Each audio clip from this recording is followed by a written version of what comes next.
Good morning! Welcome back to my channel. This is Jane in Ireland. For today's video, nandito tayo sa Cove at magpapagupit si Kelsey dito.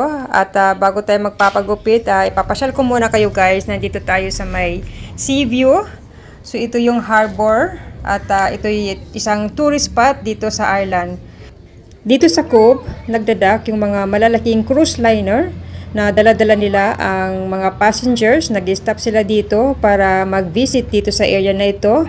So katulad ngayon, merong isang malaking cruise liner at talagang maraming visitors dito sa Cove. So ayan, nasa likod ni Kelsey. Napakalaki talaga niyan guys na cruise liner. So sana all So, ayan, tuwang-tuwa si Kelsey, nakita siya ng isang malaking barko. At pangarap po yan din, one day, i-claim natin, nasasakay tayo dyan. So, hindi pa ako nakasakay dyan ng cruise liner na yan. Hanggang tingin na lang muna tayo, hanggang pangarap na lang muna tayo. Kasi napakamahal yata pag nagtuturo ka dyan sa iba-ibang Europe na part. So, itong Ireland, maraming mga tourist attraction at maraming mga castle pala dito, guys. Ayan, mga landscape. Tapos, merong mga beaches din. Nagaganda ng mga beaches din dito. So, kaya binabalik-balikan ng mga tourists yung kanilang natural beauty dito sa Ireland. Next to a hotel. So, ito ay maliit lang dito ng town, pero absolutely worth the visit, especially if you're planning to visit to Cork. So, daan na kayo dito, guys. So, masarap to siya bisitahin pag summertime. Wag lang yung winter tsaka autumn kasi malamig dito. It's very long.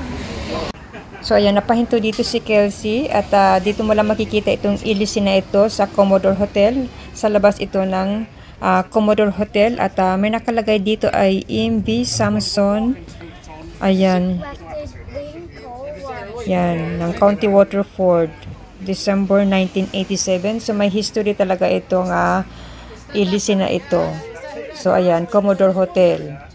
So, dito lang ito sa Main Street. Makikita mo itong ilisin na ito sa labas ng hotel. So, the propeller was weird because it had damage on one of the wheels.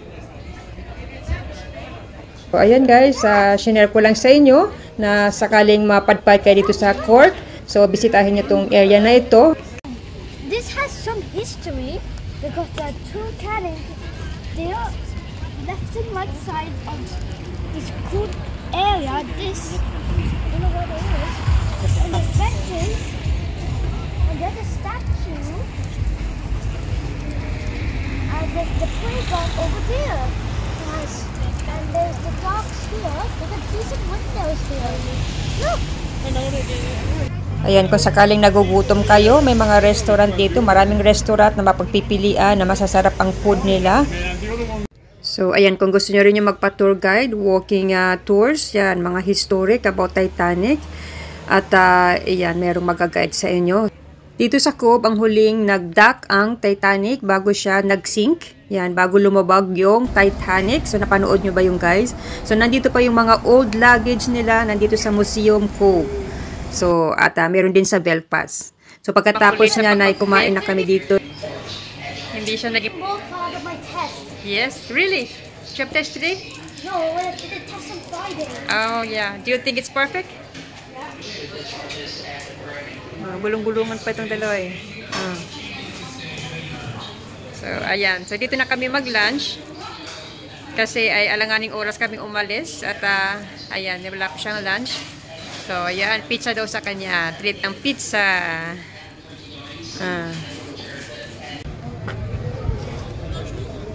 Come on, let's go.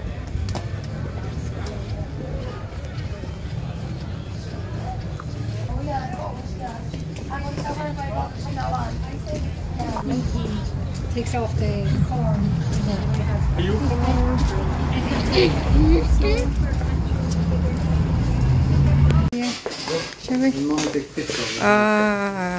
Look at that.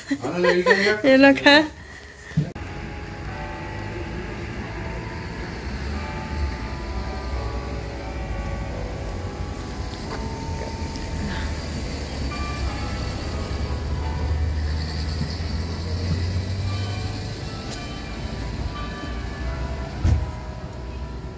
No, good.